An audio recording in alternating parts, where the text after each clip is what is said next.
Con la repercusión en el ámbito de la justicia, ¿no? Exactamente. Y ya estamos con Alejandro Fargosi, doctor Fargosi, del Consejo de la Magistratura. ¿Cómo le va? Buenas tardes. ¿Qué tal? ¿Cómo le va? Gracias por estar acá. No, por ¿Cuál es el favor. impacto a nivel personal, en principio, de esta noticia? Sí, eso es lo primero, ¿no? Lo primero, la desolación que causa la muerte de una persona. Con lo cual, lo primero que tenemos que hacer es pensar que tenemos un muerto más en una lista que es demasiado larga en la Argentina.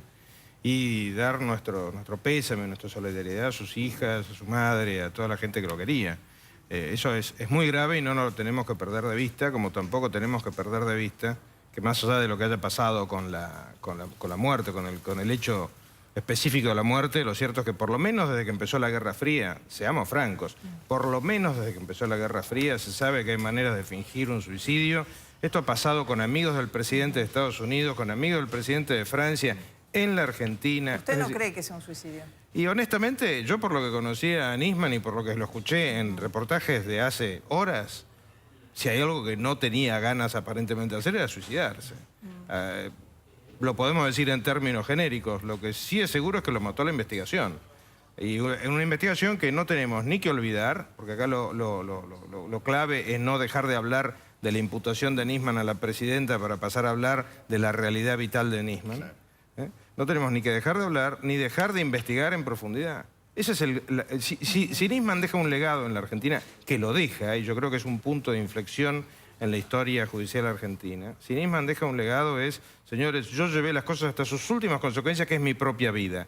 Ahora les toca a ustedes. ¿Y qué importancia nosotros tiene para usted que se mantenga el equipo que conformaba a Nisman en esta investigación? Absoluta, eso es clave porque obviamente nadie trabaja solo y seguramente Nisman tenía una cantidad de elementos que había compartido con la gente que trabajaba con él. Eso es clave. Y es clave también cómo reaccionamos los demás. Cuando digo los demás, no digo solamente los medios, a los que uno en general les tira la pelota de la defensa del interés público, sino también los que estamos de una manera o de otra vinculados al tema judicial y al tema de lucha contra la corrupción. Yo creo que de alguna forma tenemos que blindar al juez Lijo y al fiscal que suceda al doctor Nisman de manera tal de que sientan no solamente el apoyo moral que implica el que alguien esté rodeado, como se hizo en su momento, como hicimos con Campagnoli, sino también incluso compartir elementos de la investigación en la medida en que sea legalmente viable, eso hay que ver cada tema, para que después no haya 3 suicidados. Ya eso no lo creería nadie, ¿no? Ahora,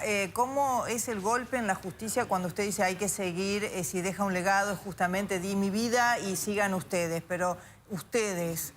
¿Cómo se hace para seguir en todo caso con la duda, con el miedo, con el mismo riesgo de pronto de perder la vida? Porque si en algún caso lo han silenciado a Nisman, pueden silenciar a más personas.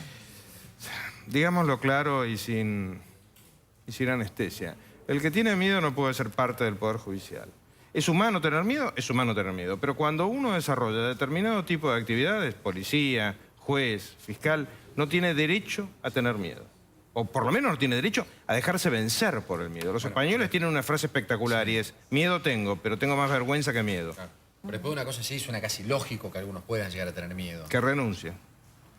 Que renuncie. El cargo de juez, el cargo de fiscal, la asunción de determinadas responsabilidades en el esquema público tienen una contrapartida, que es claramente tener la fortaleza de ánimo para vencer ese miedo. Ahora, usted dijo hay que proteger ahora. ¿Está bien protegido Nisman?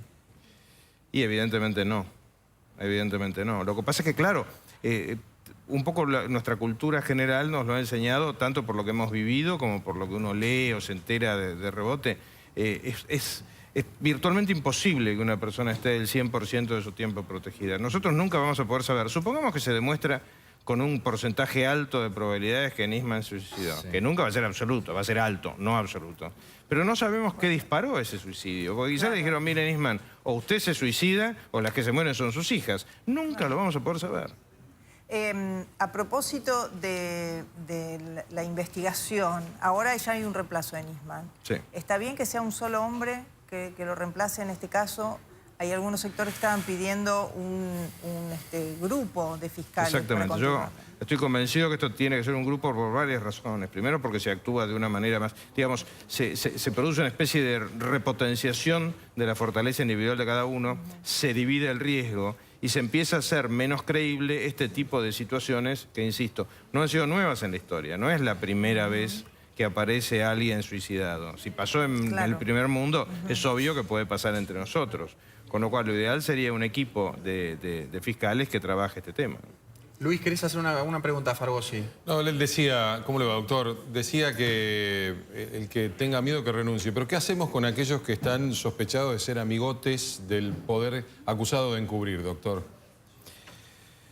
Investigar, seguir investigando. Estoy convencido que la impunidad está atrás absolutamente de todo, pero de todo lo malo que pasa en la Argentina. Desde un choque de auto porque no se hizo la ruta, porque se robaron la ruta entera, hasta problemas de droga o de policía o de lo que fuere. Tenemos que seguir investigando, yo creo que se está abriendo. Este es un año de alguna manera de gran expectativa. Yo creo que el gran tema del 2015 es el 2016. Y es qué vamos a hacer si queremos volver a un país mínimamente predecible y que no sea compañero de ruta de Venezuela. Pobre, no por los venezolanos, sino por su gobierno.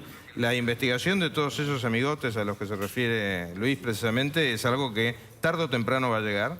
Yo creo que la Argentina va a cambiar y si no cambia la Argentina no tenemos ningún futuro. Ahora, el Poder Judicial y muchos de sus hombres se han visto agredidos por acciones del gobierno, por descalificaciones del gobierno, donde, bueno, las últimas las recibió el propio Nisman, ¿no? De mentiroso y de haber generado esto. ¿Esta situación ahora puede descomprimir este enfrentamiento, puede profundizarlo? La verdad que no tengo idea. Las agresiones que han tenido el matrimonio Kirchner para, repito, nombre y apellido, ¿no? O sea, Kirchner mientras vivió y la señora de Kirchner mientras desempeña la presidencia han sido durísimas, improcedentes, falta de respeto, falta de equilibrio republicano. Y todos los demás, todos los que cuelgan de ellos, en una especie de ejercicio de aquello de ser más papista que el Papa, tratan de ver quién es más brutal en la descalificación de jueces o de fiscales. Y eso no ha sido todo, les aclaro. Hay amenazas, hay una cantidad de situaciones que son bastante pesadas. Lo que pasa es que, claro, a nadie le gusta decirlo por los medios porque queda casi hasta mal, pero los casos existen. Y bueno, y es un tema del que vamos a tener que salir. No va a ser fácil, desgraciadamente. Hace una semana lo hubiéramos dicho en teoría. Hoy tenemos que llorar a Nisman, porque la realidad es que tenemos que llorar a Nisman. Fargosi, muchas gracias. Gracias a ustedes.